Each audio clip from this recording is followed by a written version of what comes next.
Assalamualaikum and a very good morning everyone. We will continue on the topic auditing of the acquisition and payment cycle.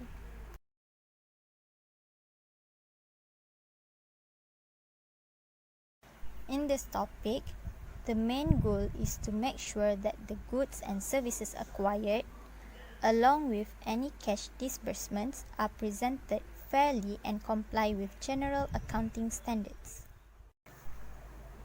The acquisition and payment cycle is mainly comprised of three classes of transactions.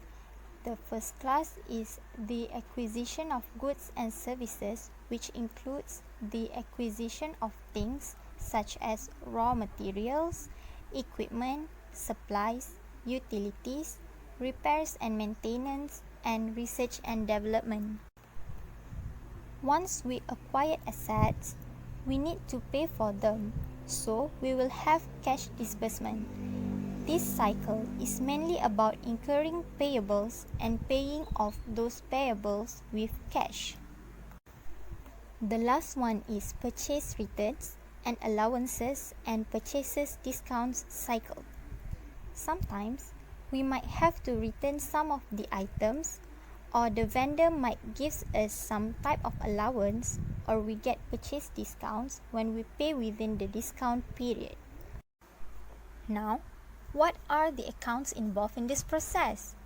Here is a sample of accounts of a company. We start off by buying raw materials on credit. We are going to debit raw material and credits account payable. Once we pay the amount, we will debit accounts payable and credit cash or bank. The term used is cash disbursement. The same concept applies when we buy PPE or even for prepaid expenses. When we return some items, we debit accounts payable and credit purchase return and allowances. Or, when we pay within the discount period, we might get a discount, so we debit account payable and credit purchase discount. Also, when we acquire goods and services such as supplies, or when we pay our legal fees, auditing fees, and taxes, sometimes we will accrue them first. So, we debit administrative expense since those are expenses, and we credit accounts payable. When we make the payment, debit accounts payable and credit cash or bank. The same concept works for selling expenses and when we acquire goods and services for the manufacturing expense. Now, we will proceed to business function and related documents. As you can see at the third column, there are 4 business functions, where the first 3 is for recording acquisitions, goods and services, while the fourth one is for recording cash disbursement for payment to vendor. The first business function is processing purchase order, where it involves inventory and PPE accounts. The related documents and records are purchase requisition and purchase order. Purchase requisitions means a document used to request goods and services, while purchase order is a document used to order goods and services. Next, receiving goods and services. The accounts involved is leasehold improvements, and the related documents and record is receiving report. Receiving report is a paper or electronic documents prepared at the time goods are received. The third business function is recognizing the liability. It involves manufacturing expenses and selling and administrative expenses account. The related documents and records are vendor's invoice, debit memo, and vendor statement. Vendor's invoice is a document received from vendor and shows amount owed for an acquisition. Debit memo is a document received from vendor and it indicates a reduction in the amount owed to vendor due to returned goods or an allowance granted. While vendor statement is a document prepared monthly by vendor and it indicates the beginning balance, acquisitions, returns and allowances, payments to vendor, and ending balance. Finally, the fourth business function is processing and recording cash disbursement. It involves cash in bank, account payables, and purchase discounts accounts. The related documents and records are check, cash disbursement transaction file, and cash disbursements journal or listing. Check is a document commonly used to pay for the acquisition, while cash disbursement transaction file is a computer-generated file that includes all cash disbursement transactions processed by the accounting system for a period. And lastly, cash disbursement journal or listing is a listing generated from the cash disbursement transaction files that includes all transactions for any time period. Next is understand internal control and design and perform tests of controls and substantive tests of transactions for the acquisition and payment cycle. So, the methodology for designing the tests of controls and substantive tests are: first, we need to understand the internal control, and then we will assess planned control risk. So, for these two steps above are for acquisition and cash disbursement, and after that we will determine the extent of testing controls. And the last step are we will design the test of controls and substantive tests of transaction for acquisition and cash disbursement to meet transaction related to audit objective. And to design this test, we will need to take account 4 items, which are: first, audit procedures, and then sample size, item to select, and timing. Assess plan control risk. First, authorization of purchases. Second, separation of asset custody from other functions. Third, timely recording and independent review of transactions. Lastly, authorization of payments. Determine extent of testing of controls. First, the auditor identifies the key internal controls and weaknesses and assesses control risk. Second, the auditor performs tests of controls to obtain evidence that controls are operating effectively. Now we will move on to the transaction-related audit objective, key controls, tests of control, and substantive tests of transaction for cash disbursement. For the first transaction is existing cash disbursement transaction are recorded. We want to make sure that this transaction met the audit objective of completeness. To do this, we will determine the key internal controls. And then we get that the checks are pre-numbered and accounted for. To confirm the existence of these internal controls, then we will perform the test of controls of its account for sequence of checks. After confirming the existence of these internal controls, then we will perform a substantive test of this transaction by reconciling recorded cash disbursement with the cash disbursement on the bank statement.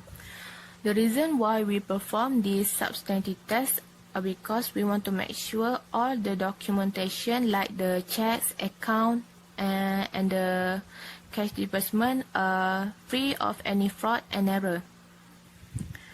So, other transaction is recorded cash disbursement transaction are recorded. So, to make sure it's made objective of its accuracy, we will find its key internal controls, and then we get that the bank reconciliation is prepared monthly by an independent person. So, to make sure that this internal control exists, we will perform the test of control by examining the bank reconciliation and observe their preparation. After we get the result, then we perform the substantive test by recomputing the cash discount, and also we need to prepare the proof of its cash disbursement. For other transaction of cash disbursement transaction are correctly classified. So the key internal controls determination its account classification are internally verified. So, to confirm its internally verified existence, we will perform the test of control by examining the indication of its internal verification. After that, we will perform the substantive test by comparing the classification with the chart of accounts by referring to vendors' invoices and acquisition journal. Hence, this is transaction-related audit objective, key controls, test of controls, and substantive test of transaction for acquisition. For transaction-related audit objective, first, existing acquisition transactions are recorded, completeness. For key internal controls, purchase orders are pre-numbered and accounted for.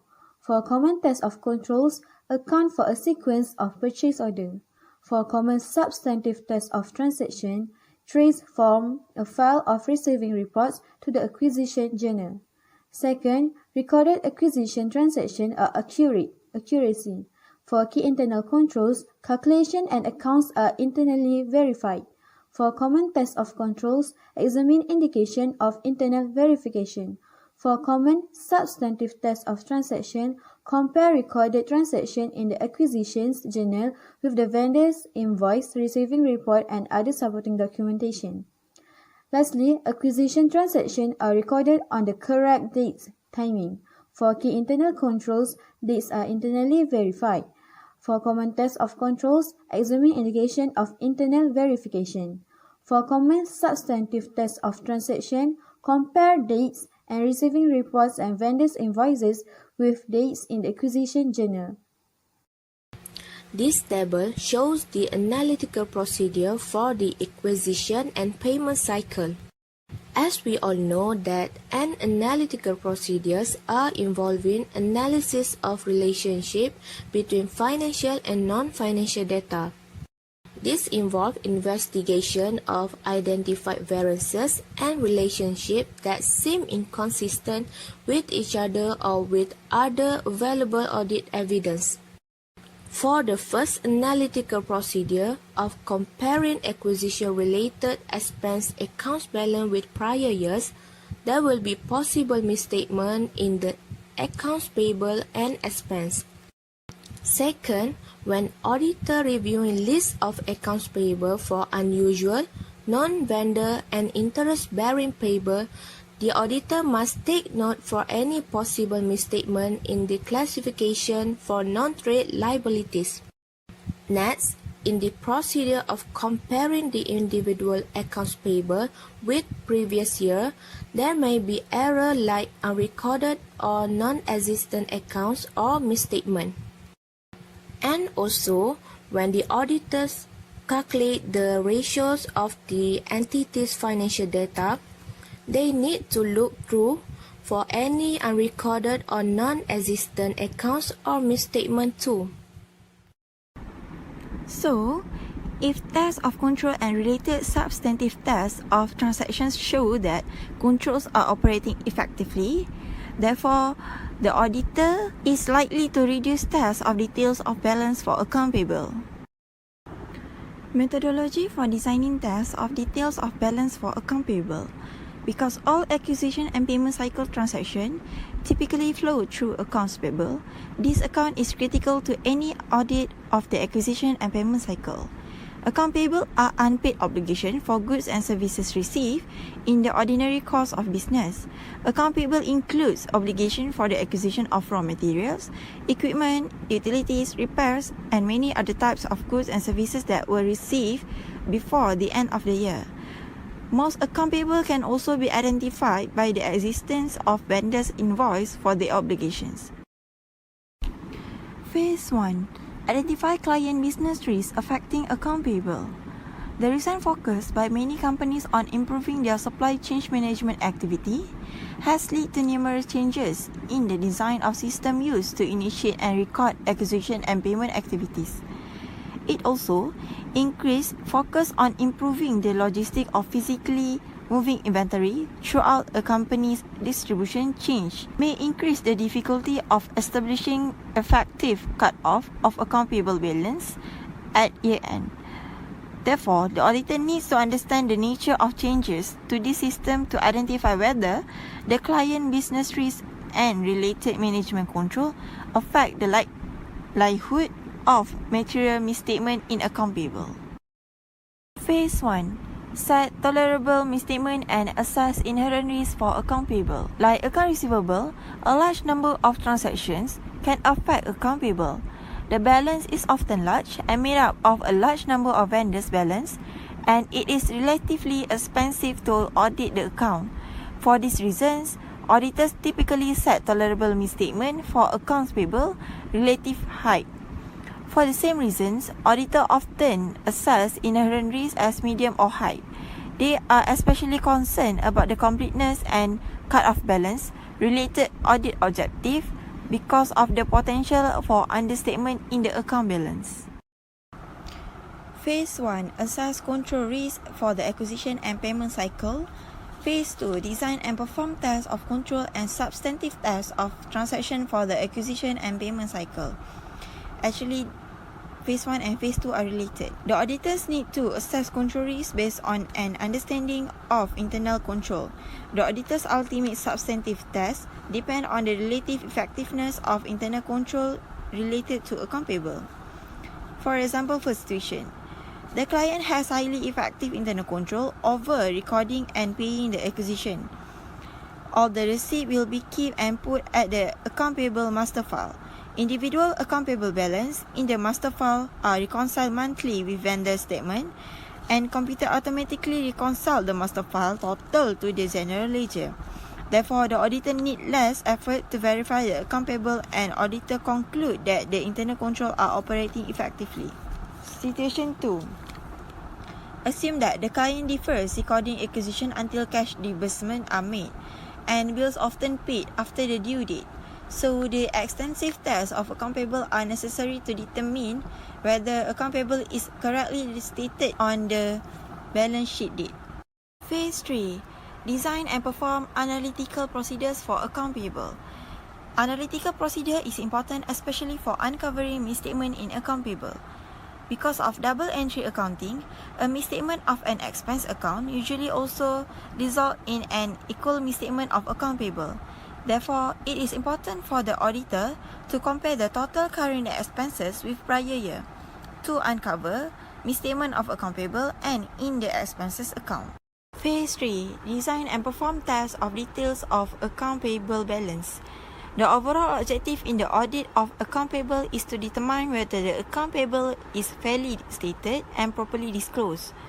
There is an important difference in emphasis in the audit of liabilities and assets. When auditors verify asset, they emphasize overstatement through verification by confirmation, physical examination, and examination of supporting documents.